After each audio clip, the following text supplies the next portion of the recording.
Anupama episode देखने के लिए आप हमारे चैनल को सब्सक्राइब करें। तो मैं सरब देखते हैं आज के एपिसोड में क्या होता है। तो स्टार्टिंग में हम देखते हैं कि आर्यन वापस जा रहा होता है तो आर्यन माही से टकरा जाता है। माही गिरने वाली होती है लेकिन आर्यन माही को गिरने से बचा लेता है। माही प्रेम और राही के पास जाती है। माही बोल रही होती है कि जहाँ पर मीता आंटी से मिलने के लिए आई हूँ, इसलिए प्रेम मैं तुम्हारे लिए फेवरेट हलवा लेकर आई हूँ, तुम खाकर जाना। माही बस प्रेम को देख रही होती है। मोटी बात यही सब कुछ नोटिस कर रही है। आर्यन बस माही को ही देख रहा होता है। प्रेम आर्यन और माही को एक दूसरे से इंट्रोड्यूस करवाता है। तो आगे हम देखते हैं कि अनुपमा और कैथी जी दोनों अनु की रसोई में काम कर रहे होते हैं। अनुपमा के पास तोशु का फोन आता है। अनुपमा तोशु के पास जाती है। तोशु बोल रहा होता है, मम्मी यह राघव अभी तक अनु की रसोई में क्या कर रहा है? उसकी वजह से हमारा बिजनेस आधा हो गया है। वहीं ऐसा ना हो जाए अनु की रसोई पर ताला लग जाए। तो अनुपमा बोलती है, तोशु तू फिक्र मत कर, राघव जी से मैं बात करूंगी। तोशु बोल रहा होता है, उसे आज ही यहाँ से भेज दें। अनुपमा बोलती है, मैं बात कर लूंगी। तभी अनुपमा देखती है कि प्राग वहां पर आया है। प्राग ख्याति जी को कृष्ण कुंज में देख रहा होता है। उधर अनुपमा प्राग के पास जाती है और प्राग को बोलती है, कैथी जी अनु की रसोई में है, घर पर नहीं है। मुझे पता है आप दोनों एक दूसरे से कितना प्यार करते हैं, तो जाकर कैथी जी से मिल लीजिए। अकेलापन का दर्द मैं जानती हूँ। अगर आप दोनों एक साथ हैं तो फिर आपको यह दर्द क्यों झेलना है? जो कुछ भी हुआ उसे भूल जाइए। मुझे पता है कैथी बहन आपसे कितना प्यार करती है और आप कैथी बहन से कितना प्यार करते हैं, यह अब दिखा रहे हैं। अनुपमा बोलती हैं, पराग जी आप अब सोच क्या रहे हैं? चलिए और कैथी बहन से मिल लीजिए। पराग गाड़ी से बाहर निकलता है और इधर हम देखते हैं कि राघव बाहर बाहर यही सोच रहा होता है कि मैंने इन्हें कहीं देखा है। तो पराग गाड़ी से बाहर आना चाहता है लेकिन वह बाहर नहीं आता, तो वहां से जा रहा होता है। इधर अनुपमा अनु की रसोई में आती है और राघव बाहर जाता है। तो पराग राघव को वहां से अपनी गाड़ी के शीशे में देख लेता है। तो अचानक ब्रेक लगाता है। प्राग के सिर पर चोट लग जाती है। इधर कैथी जी परेशान होती हैं। वह बोल रही होती हैं कि अनुपमा जी मुझे लग रहा है कि प्राग जी को कुछ तो हुआ है, उनकी जान खतरे में है। आगे हम माही को देखते हैं। माही कृष्ण को वापस लौट आती है। मोटी बा को बोल रही होती है कि माँ हर रोज कुठारी मेंशन जाऊंगी क्योंकि मीता आंटी वह घर से बिजनेस करने वाली हैं, तो मुझे हर रोज वहां जाना होगा। परी को बोल रही होती है कि राही को पता है ना माही प्रेम से प्यार करती है और माही की भी अभी नजर प्रेम पर है, तो पता नहीं राही ऐसे ऐसे काम करने क्यों दे रही है। परी बोलती है, राही तो बस इसकी मदद करना चाहती है, लेकिन मैं राही को बोलूंगी वह माही पर नजर रखे। मोटिमा प्राग वो बोलती है, प्राग तुम्हें अपने साथ ड्राइवर को लेकर जाना चाहिए था।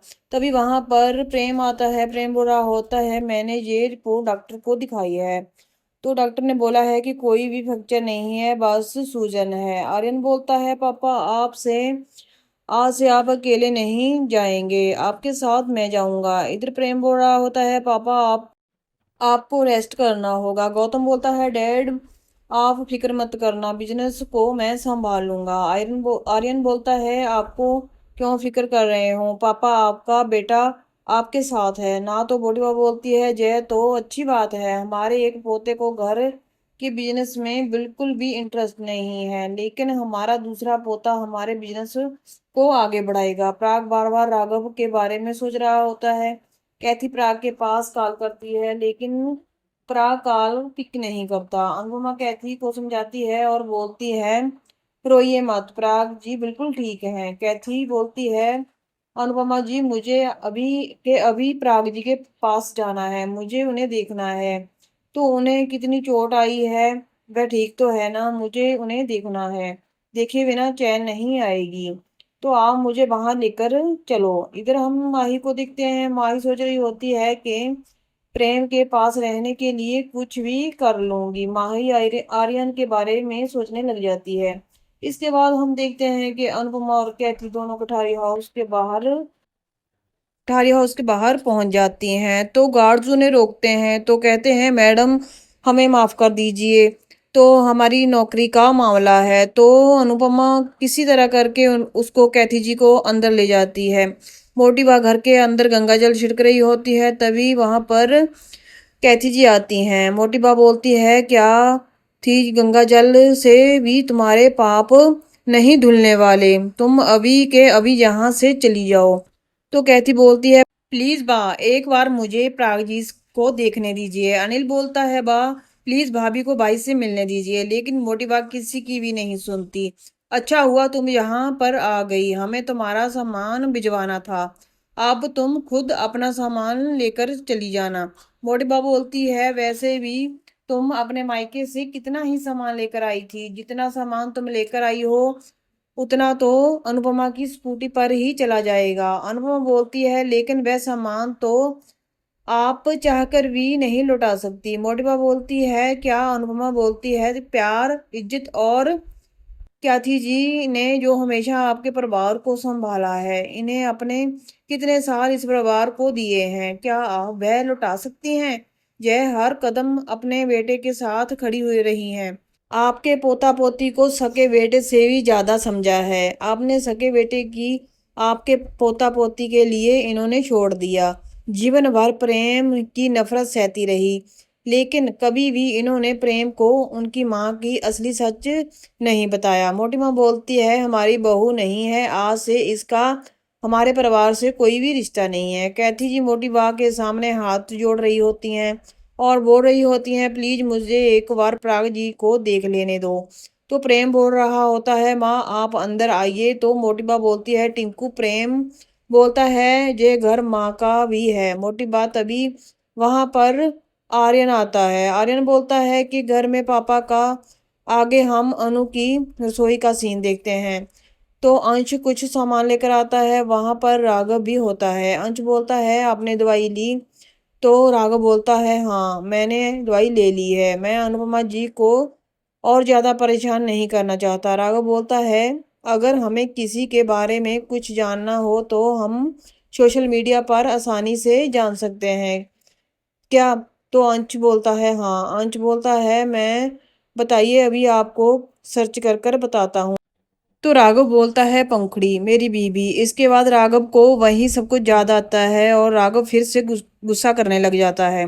अंश वहां से भाग जाता है। राघव बोल रहा होता है कि मैंने तुझसे प्यार किया था पंखुड़ी, लेकिन तुमने मेरे साथ जय किया। मैं तुम्हें नहीं छोड़ने वाला। आगे हम फिर से कोठारी हाउस का सीन देखते हैं। राही बोलती है मोटिवा माँ आपको एक बार पापा से मिलने दो। मोटिवा बोलती है जय वहाँ नहीं जा सकती। अनुपमा बताती है कि प्राग जी का एक्सीडेंट हमारे घर के पास हुआ था। प्राग जी कैथी जी को एक नज़र देखने के लिए आए थे। आप बस कैथी जी को एक बार प्राग जी से मिलने दीजिए। कैथी बोलती है प्लीज एक बार मुझे प्राग जी को दूर से देखने दीजिए। अनुपमा बोलती है एक औरत का दर्द औरत ही नहीं समझेगी तो फिर कौन समझेगा।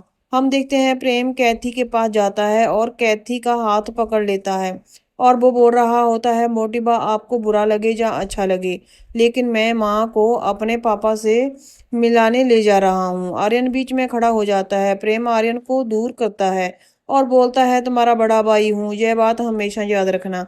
प्रेम कैथी को प्राग के पास ले जाता है और बोलता है आप पापा से आराम से मिल लीजिए। कैथी प्राग के पास बैठती है और प्राग को पता चल जाता है। प्राग बोल रहा होता है कैथी जी आप आ गई है ना, आपको पता है ना मैं आपके बिना एक पल भी नहीं रह सकता। प्राग बोल रहा होता है मैं आपके बिना तड़प रहा हूँ, लेकिन आपने आने में बहुत देर कर दी।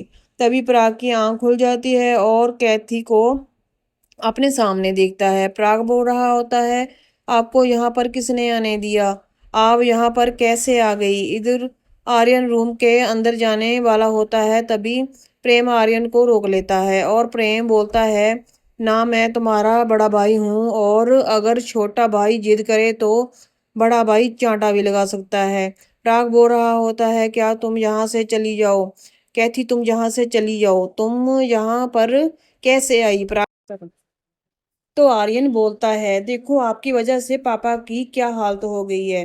प्रेम आर्यन के पास जाता है और बोलता है माँ से बदतमीजी मत करो। इसके बाद प्रेम और आर्यन दोनों के बीच हाथापाई हो जाती है। तो माँ से तमीज से बात करो, लेकिन तुम समझते ही नहीं हो। पराग गुस्से में उन दोनों को चुप रहने के लिए बोलता है। तो मेरा दिल नहीं मान रहा कि, लेकिन अब मैं आपसे प्रॉमिस करती हूँ यहाँ नहीं आने वाली। तो कैथी जी रोते रोते वहां से चली जाती हैं। उधर अनुपमा बोलती है कि सब लोगों को समझ नहीं आ रहा कि आप लोग क्या कर रहे हैं। तो अनुपमा सीरियल के लिए आप हमारे चैनल को सब्सक्राइब करना, वीडियो को लाइक भी कर देना।